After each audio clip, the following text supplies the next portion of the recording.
In society, we tend to be driven through the world in the terms of navigating a set of circumstances. And we view ourselves as being at the center of whatever those circumstances are that we call our lives. And maintaining the circumstances that we like, altering the ones that we don't, and working on the same level for the people around us that we care about, or working to undermine people we don't care about for petty, those among us who are petty, is the core of a lot of people's lives. But what I would like to say to you is that it's not what you have that matters, it's who you are. Because who you are is actually the center of your happiness. It is not the things that you have. It's not the circumstances that generates the most positive feeling that you have of being yourself, because that is the best feeling that you have, is just being yourself. And the way people often experience this is that they go, I'm working a job I really don't like, and so I don't feel like myself, and I'm not happy here. And they go, oh, I finally got a job I do like. Now I do feel like myself. Now I do feel happy. Or they go, I'm in a relationship I don't like, so I don't feel like myself, and so I don't feel happy. I don't feel like I can do what I want. I don't feel like I can say what I really think. And so it generates that feeling of unhappiness. But then they maybe get out of that relationship and they go, oh, I feel like myself again, I'm free. Even though to start with, they were free before they went into the relationship. And they might have thought without the relationship that they were miserable. So they needed the relationship to teach them that they were not actually miserable when they were by themselves. And it was a learning experience. But what's really the key to all of this is that the person they found was them. All along, it was who they were. They just didn't know how to truly understand that or appreciate it or receive the effect of that joy that they had until being themselves was taken away from them, at least apparently, right? And so sometimes in circumstances where we feel like we can't be ourselves, that's what helps us to be ourselves. It's what teaches us who we are so that we can be ourselves. But really, of course, if you think about it, you were able to be yourself the whole time. So what was stopping you was you, and it was your perspective on things, or your lack of perspective. And what that really shows us is that it's not the circumstances themselves, it's not the things themselves that we have in our lives that are truly important. It's who we are, it's us, because you can do the same thing. You can have, like, let's say you go to the movies and you're watching a movie and you just don't enjoy it, but the person next to you is having a great time. It's not that the movie was either good or bad. You thought it was bad, they thought it was good.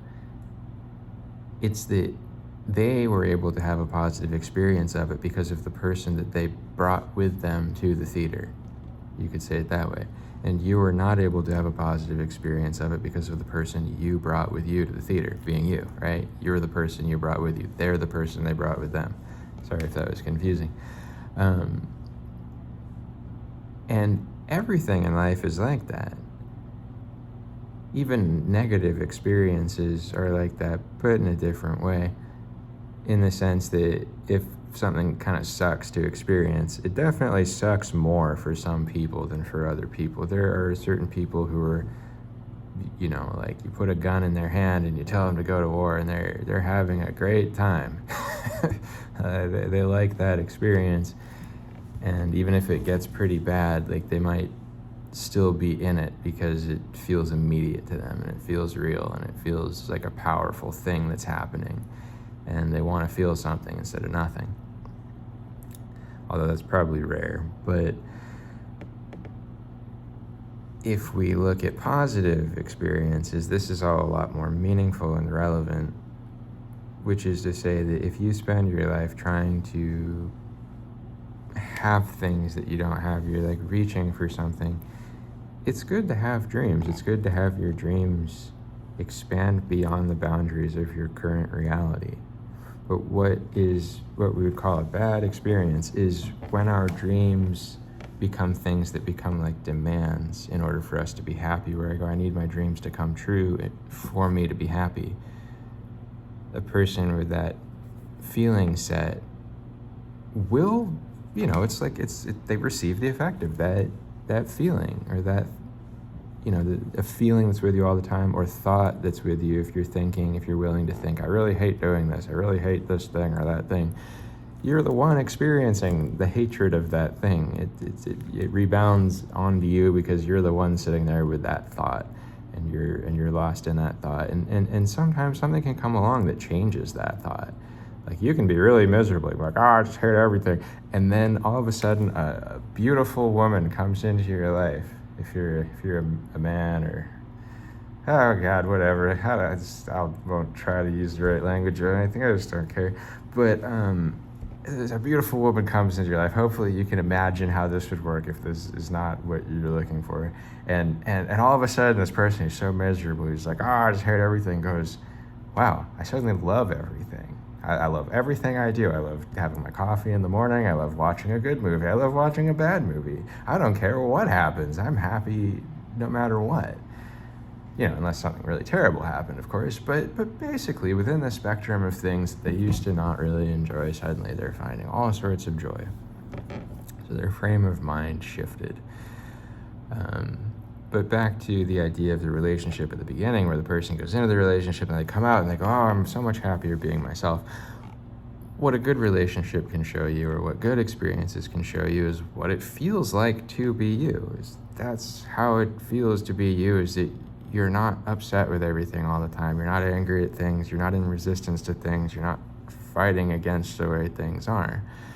And I don't mean about like truly negative circumstances, where it's like, fighting against negative circumstances in the world doesn't really happen on an internal plane so much. I mean, it can. Like, you can be sitting there going, I'm so mad about how things are going, and it makes me really upset.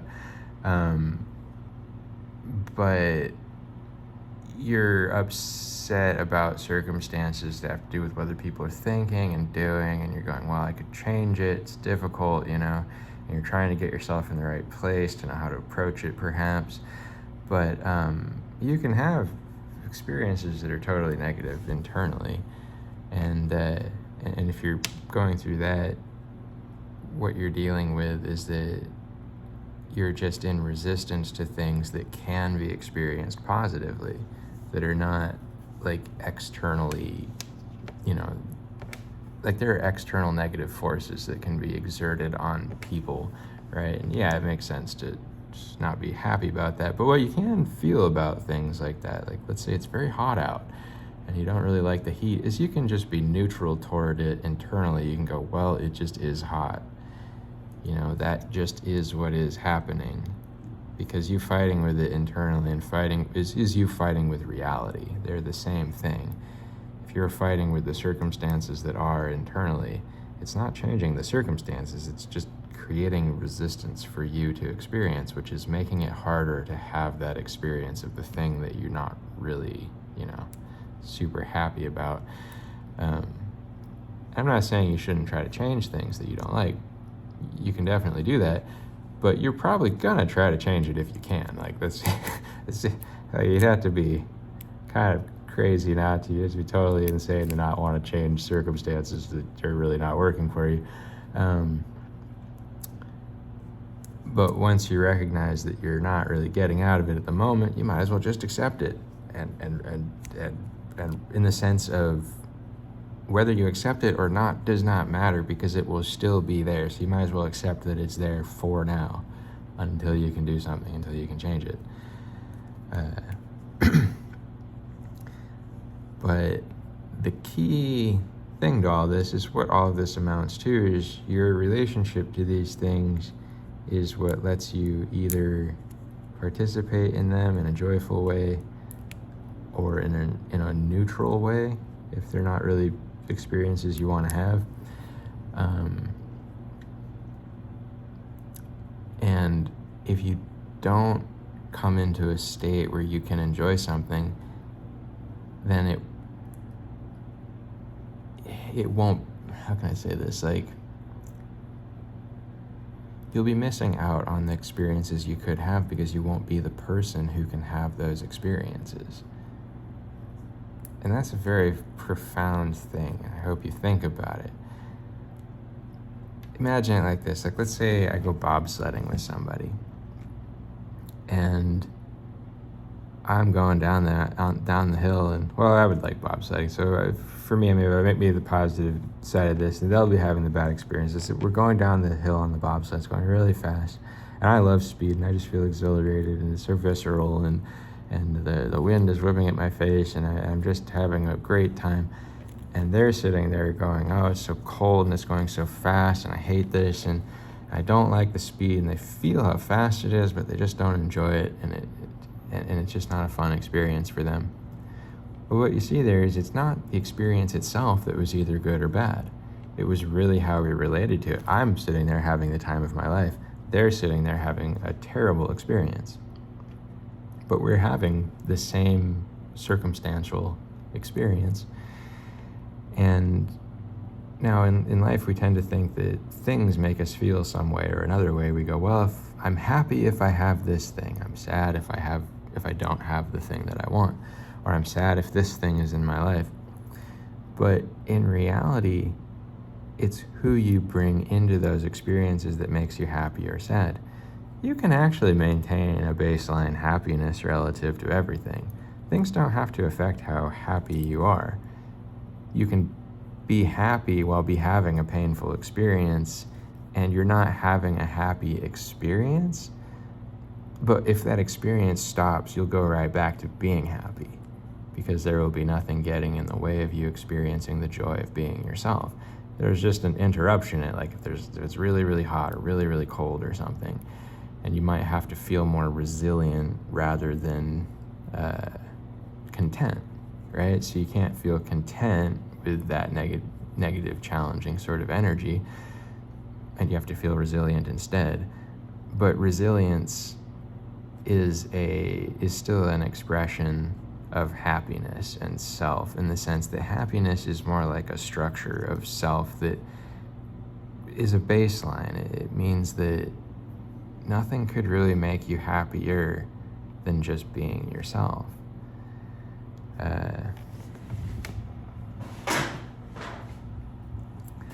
So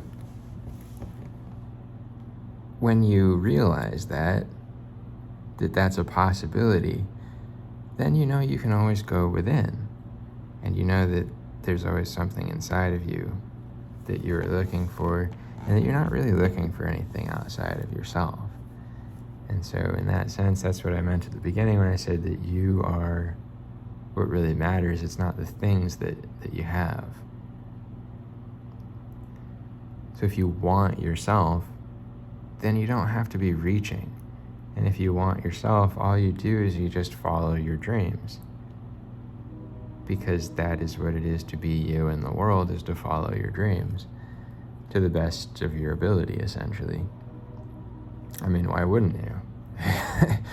You should always want to some degree or another. You might think that you can't, you might think it's not possible, but you can look around and see other people who made it possible. And sometimes you have to follow dreams that are just to get out of bad circumstances. And even then, you can want to be able to fall on a center of self that can overcome and just doesn't get destroyed by stuff. Like, you just want to not be destroyed by things, whether that's things going the way you don't want, or whether that's things not going the way that you want them to go, where you have maybe the neutral sort of needs are met, but you're not getting the things that are really your deepest desires, like the relationship or friendships or those sorts of things. But the thing is, if you want to have a really good relationship or friendship, you need to be who you are first and bring that person into those circumstances, because then you won't be asking for anything from them. And that's, that's what growth is. That's what adulthood is that you become who you are without needing things that are outside of yourself to be that. You needed them at one point because people can show us who we are.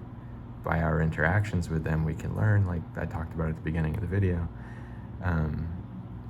But ultimately, you arrive in a place where you carry all of those feelings and memories and thoughts and experiences with you, and they are inseparable from you, and nothing can take them from you or bring them to you anymore, in a sense.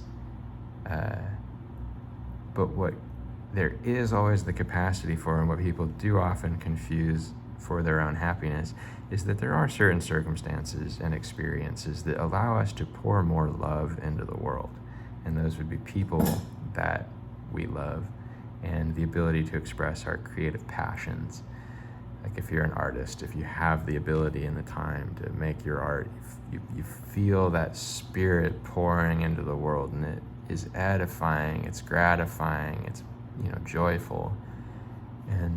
And so you can feel, and it's important not to confuse this with a lack of self, and so you can feel a longing to express what is true and real and valuable and important to you into the world. But I would say if you have that longing and you cannot express it for some reason, you can't find the person you're looking for or the time you're looking for or whatever it is, then you have the longing still, and that's precious in its own right, because it brings you closer to God, in the sense that it is an expression of your truth and yourself and who you are in the world of possibility that has been internalized into you, where you feel the possibility and you know that anything can happen, and you're sitting with the sadness that it's not happening. And if you accept it and sit with an acceptance of that, that's a very beautiful acceptance to have.